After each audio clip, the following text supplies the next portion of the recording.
है। देखिए अभी निर्दलीय प्रत्याशी के रूप में सरोज यादव जी जनसंपर्क में निकले हुए हैं। देखिए तमाम जनसभा पीछे एक बार दिखा दीजिए आप लोग। देखिए अभी जनता का कितना प्यार मिल रहा है, हम इनसे बात करेंगे क्योंकि जिस तरीके से अभी लगातार दौरा पर लोग निकले हुए हैं, जनसंपर्क पर निकले हुए हैं। सरोज जी बहुत बहुत स्वागत है आपको। पहले तो चलिए आपको भी बहुत बहुत धन्यवाद। है मिलेगा नुबा बोलिए। अच्छा अभी जिस तरीके से जनसंपर्क में आप कर रहे हैं दौरा, मतलब कि कैसा रिस्पॉन्स मिल रहा है जनता का कितना प्यार मिल रहा है? हम बड़हरा विधानसभा 2025 बिहार विधानसभा का जो चुनाव लड़ रहे हैं, ये चुनावी साल है और चुनावी यात्रा है मेरा। और आज एक तरफ समंती ताकत इस चुनावी मैदान में है और एक तरफ दलित, पिछड़ा, अति पिछड़ा, अल्पसंख्यक समाज के लड़ाई लड़ने वाला एक बेटा, भाई, एक सेवक चुनावी मैदान में है।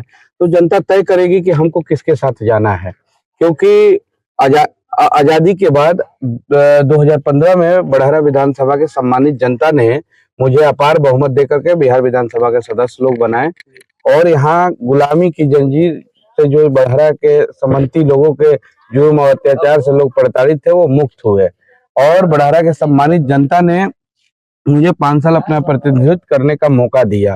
लेकिन आज ऐसी स्थिति उत्पन्न हो गई है, एक बहरूपिया व्यक्ति जो हमारे दल से टिकट लेके आए हैं, जो कि कभी राष्ट्रीय जनता दल को जीवन में वो चाहे उनके परिवार या उनके माता पिता कभी वोट नहीं दिए होंगे। आदरणीय श्री लालू प्रसाद यादव जी को ललुआ छोड़ के वो लोग लालू जी भी नहीं कहे होंगे, क्योंकि जानते हैं 90 के बाद आदरणीय श्री लालू प्रसाद यादव बिहार का बेटा जब गद्दी पर बैठे तो ये लोग ललुआ कहने लगे।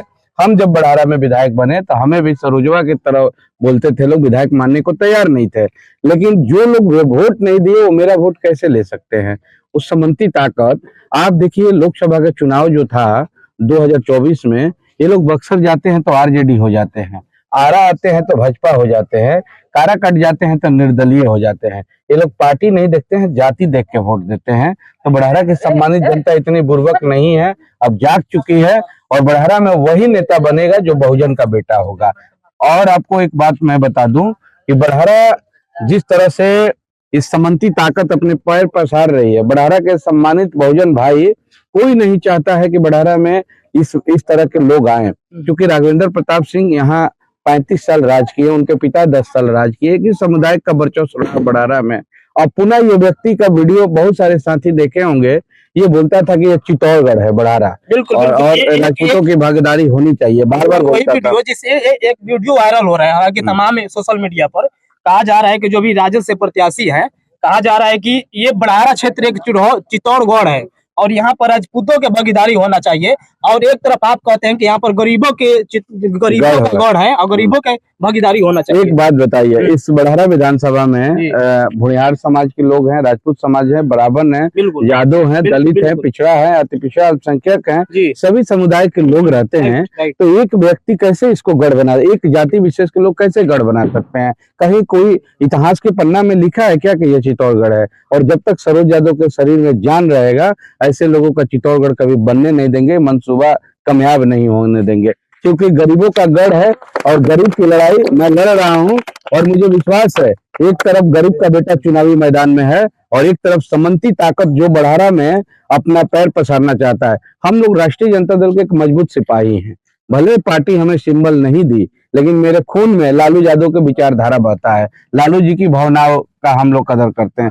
ये लोग कभी भी दल में आएंगे और कब भाग के चले जाएंगे। आप देखे होंगे लवली आनंद का बेटा चेतन आनंद किस तरह से पार्टी को ठेंगा दिखा के भागने का काम किया, दूसरा ये चेतन आनंद बनने का प्रयास कर रहा है। लेकिन बड़हरा की सम्मानित जनता यही समाप्त कर देगी और यहाँ से वही व्यक्ति जीत के जाएगा जो गरीब, शोषित, वंचितों की आवाज बन के लड़ने का काम करेगा।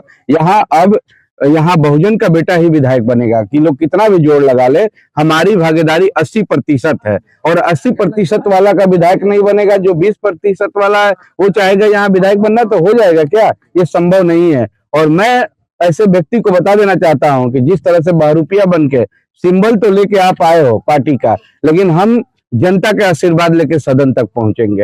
अच्छा, एक तरफ है आप तेजस्वी यादव के मतलब शुरू से ही आप रहे हैं मतलब समर्थक, और राजद के समर्थक रहे हुए हैं। तो कुछ दिन पहले आप भी मतलब तेजस्वी यादव के खिलाफ आप मतलब थोड़ा सा देखिए, क्रोध में मेरे से बुलाया, मुझे गलत बरगलाया गया, लेकिन जैसे ही मुझे पता चला, मैं 5 मिनट के अंदर में मैंने माफी मांगा, अपने नेता से भी माफी मांगा, जनता से भी माफी मांगा, और लगातार मैं कहते आ रहा हूं कि मैं पार्टी का, भले पार्टी मुझे अपने से अलग कर दिया, हम उसी डाल के टूटे हुए डेहुई है, और जब भी वो हम जीतेंगे। और बढ़ारा, एक बात और आपको बता दें, बढ़ारा की सम्मानित जनता अगर मुझे जिताती है तो जीतने के बाद आदरणीय श्री लालू प्रसाद यादव जी के चरणों में बढ़ारा के जीत को अर्पित करने का काम करेंगे। हम कहीं नहीं जाएंगे। कह रहे हैं कि अगर चुनाव आप जीतते हैं तो फिर आप तेजस्वी यादव के, आपको मैं डंके के चोट पर है 110% बता रहे हैं कि जीतने के दूसरे दिन ही बात जा करके आदरणीय श्री लालू प्रसाद यादव जी को मैं बताऊंगा कि आपसे गलती हो सकती है, आपके सेवक, आपका बेटा, आपके सिपाही से गलती नहीं हो सकता है,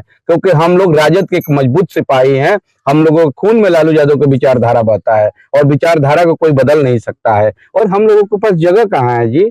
हमारा विचारधारा कुछ और है, उस समंती ताकतों का विचारधारा कुछ और है। हम लोग राजनीति करने का प्लेटफॉर्म दूसरी जगह कहाँ है? वही है, दूसरे जगह हम लोग कभी नहीं जा सकते हैं। जब मेरा टिकट कटा था तो बहुत सारे लोग हमसे संपर्क किए, यहाँ तक कि प्रशांत किशोर हमारे घर तक आने के लिए तैयार थे। हम बोले नहीं, लड़ेंगे तो राजद के सिंबल पे, नहीं तो निर्दलीय लड़ेंगे और राजद के हाथों को मजबूत करेंगे जब समय आ जाएगा तो।